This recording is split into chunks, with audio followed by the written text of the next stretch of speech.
All right, this is Ted Flett from Golden Skate, and I'm very excited to be joined by now two-time Canadian national champion, Madeline Schizas. Congratulations. Thank you so much. Thanks so much for chatting with us today.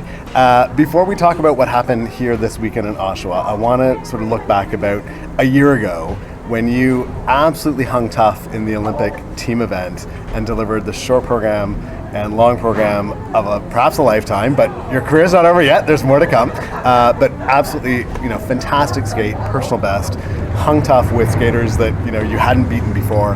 Can you talk about that and how you managed to pull that out in Beijing? It's weird to think that that's less than a year ago. I was going through my, people post on Instagram for 2022, and I was just like, that was only that was this year. Oh my gosh. It was quite the experience because I got put into a pretty tough situation that I don't think anybody really expected. Like there were the people ahead of me, not necessarily didn't skate well, but they didn't place where they maybe wanted to.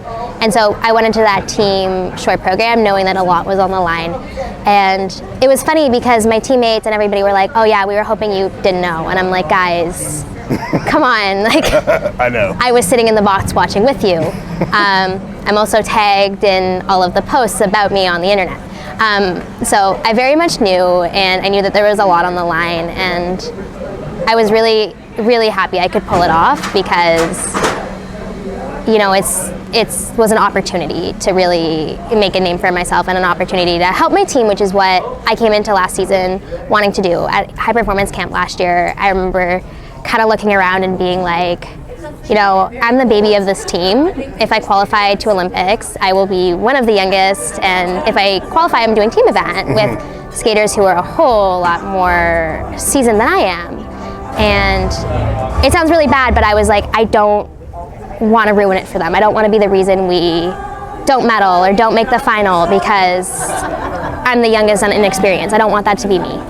And I don't want to be along for the ride. And so from the beginning of the year, I kind of went in with that attitude. And I think it paid off for me. I think that though I was inexperienced, I was able to kind of manage the moment, even though it was difficult. I remember getting on the bus the morning of the team short and everyone's like, how did you sleep? And I'm like, not good. It's like 6 a.m. now and I've been up for hours, so not great. And everybody just looks like, oh my God, we're relying on an 18-year-old running on 3 hours of sleep. But, it was just quite the experience, and I think I'll remember it fondly my whole life. It was a lot of pressure, and in the moment it was honestly really difficult to skate through that, but it was a special moment, and it kind of makes me now think that I can get through anything. If I can get through that, I can get through anything. Absolutely. Now, coming into this season, you chose music for short and long that are kind of polar opposites in many ways. Can you talk about was that an intentional decision? Can you talk about how you chose those two pieces, Black Swan and West Side Story? We picked the long first because that new movie, the new West Side Story movie, came out last year, and they used the same music, but there was new recordings and in a way a new take on it, and I thought it would be fun, to kind of use it, and it was a totally different style than we had kind of gone with in the past because it had been a few years of pretty programs, which were kind of safe choices as a new senior. That's how we felt we should approach it, was some safe picks that aren't going to be too out there, that are going to be fairly within my wheelhouse of what I'm good at, and it felt like the safe choice was the right way to go about it. But going into the year after the Olympics, it felt reasonable to pick something different. So we picked that one first and got that choreographed. And then it came time to pick a short. My coach actually wanted to keep the old one, and I really didn't. And so we picked this Black Swan program because we needed a program, and no one was sold on it.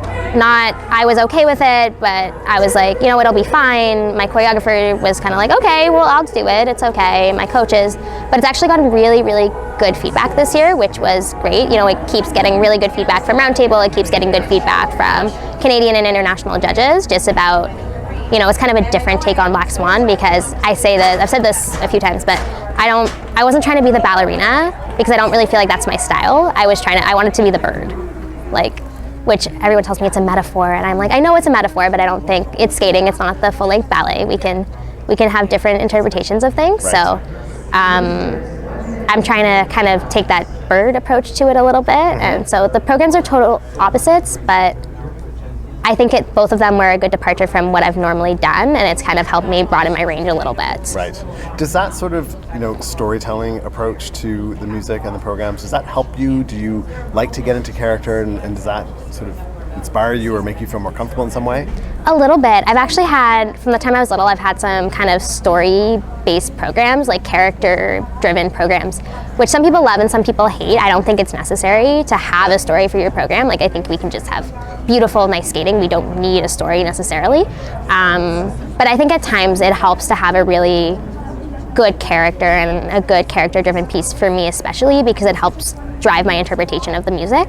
When we're just going to look pretty or for this or that, I sometimes find it hard to really focus in on how I want to portray my skating, and so sometimes having a character helps. Right. After the short program here, you said to the media that you're still sort of getting comfortable with skating last in a group. Yeah. Can you talk about that and sort of what challenges that puts upon you?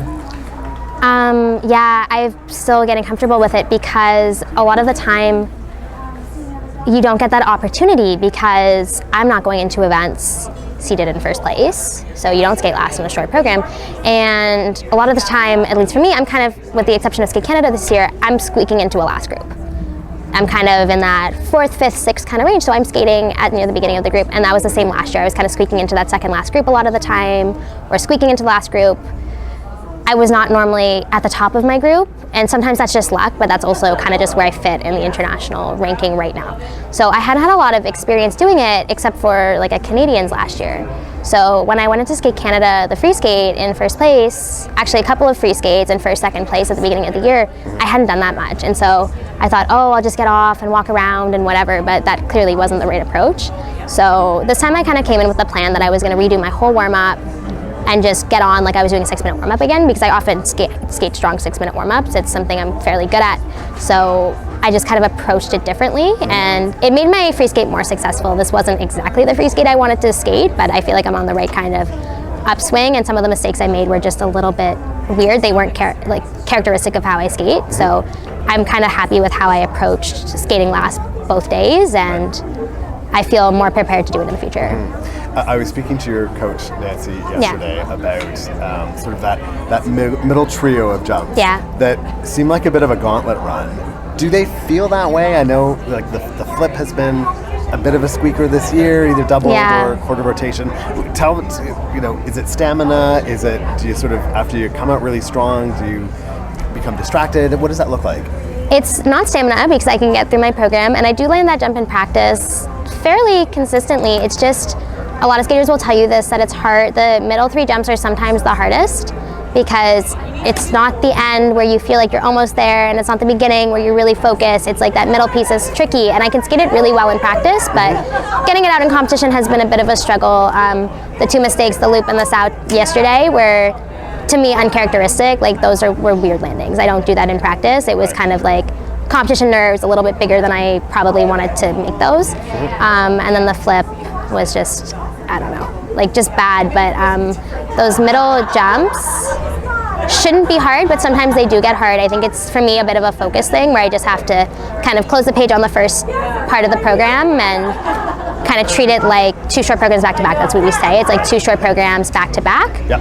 That mentality has not quite worked for me yet, but I think I'm just going to go home and try and skate the program start to finish even more times. It's just, it is the middle pieces are always tricky. I think for anybody will tell you, if you watch anyone skating, those easy jumps in the middle sometimes get away from you. And I think I just have to go home and practice it more.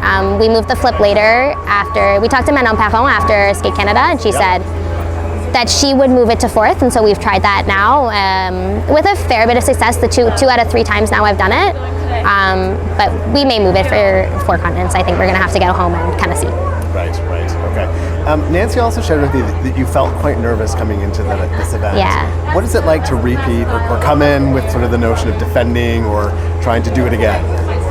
I think at first I felt like it was the same as last year, because there was pressure last year, and I don't think I admitted it at the time, but it was an Olympic trials. Like, there's a lot of pressure on that, even if you're coming in as the favorite to make the team or the favorite to win the event, which I was. So it was almost a different kind of pressure than this year, where I wanted to win. I knew if I didn't pull it off, I'd feel like fairly disappointed with that. But so I definitely was a little bit nervous, especially this week, just with everything. It was nerve-wracking for sure to go out there. But you know, after I got through the first jump of my short program, I kind of felt at ease, because that's kind of, for me, a little bit the make or break, because the short program, I skate a strong short. I can put out a short that puts me in top groups internationally, but also, you know, winning the short here, I felt like that was a really doable thing. So once that was over, I felt a lot better. Even while I was skating, I was kind of like, okay, like I think I've got this under control. Yeah. Your two fellow medalists, Fiona and Kaya, didn't make it really easy for you. Did you happen to see them skate? You can't escape it in this building, because they pipe anything that's being played in the arena over the speakers, you hear in the change rooms, because there's speakers in the change rooms in this building. Okay. So you really can't escape it, and there's no concourse to go to. It's a very nice building, but that is the one thing that's kind of tricky about it, because if you don't want to hear, you really can't escape it. Yeah. Do you normally not like to hear what your competitors are doing? Honestly, it doesn't normally bother me to know, but this time I was kind of, when I heard the score, I was kind of like, oh, I kind of didn't want to know. I was like, maybe I didn't want to know, but...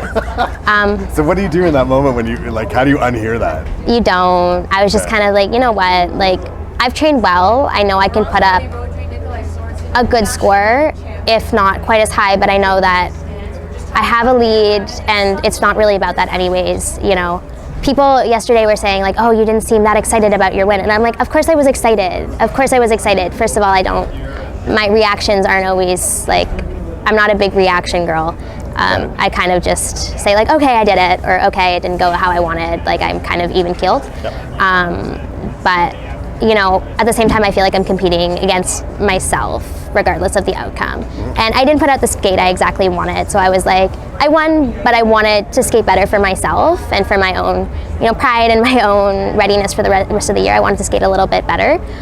Of course, I'm excited, but so that was kind of how I approached hearing that score. I'm like, you know what, I'm out there for me. I'm not out there. I'm out there to win, but I'm out there to put out skates that I can be proud of when I go home after this. Right. And how other people have skated doesn't influence that. Right. Last question. Speaking of the rest of the season, your goals for 4 continents and the World Championships? 4 continents, I think I'm going in seated pretty high, and I'd like to keep that. I think I'm going to go in seated in 4th place on the world's ranking list. I'm going to skate 4 from the end, I think. And it's a big goal, but I'd like to medal there. I'd like to put in 3 really good weeks of training, put out some good skates, and I'd like to really kind of cement that I can compete with the best in the world, and I'd like to do that at 4 continents, especially since it's close to home and there's not a ton of travel. I think it's a good opportunity to do that. At the World Championships twice now, I wanted to come in the top 10 to try and get a 2nd spot back, and I think this is going to be the year. I think I can do it this year. I've come really close twice now, and with Worlds being at home, that's what I want to do. Okay. Thanks so much for speaking with us, and best of luck with the rest of the season. Thank you so much.